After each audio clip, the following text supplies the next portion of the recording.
এদেশে গণতান্ত্রিক আন্দোলনের পরে রাজনীতিতে ধর্মের যে প্রভাব কমে এসেছিল সেটা কিন্তু এখন আর নাই। দেখা যাচ্ছে যে এখানে জামাতে ইসলামী যথেষ্ট শক্তিশালী হয়েছে। এইখানে যে ছাত্রদের যে দল হয়েছে, কি যেন নাম, এনসিপি ভাই, কি পার্টি, জাতীয় নাগরিক পার্টি। নাগরিক সিটিজেন পার্টি। এই সিটিজেন পার্টির ক্ষেত্রেও দেখা যাবে যে এই সিটিজেন পার্টিও ধর্মের কথা বলছে।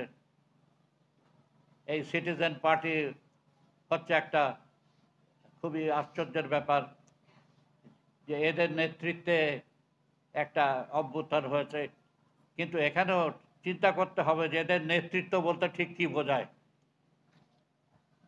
এই যে বিশাল যে গণ অভ্যুত্থান, আসলে কি এদের নেতৃত্ব তারা দিয়েছে?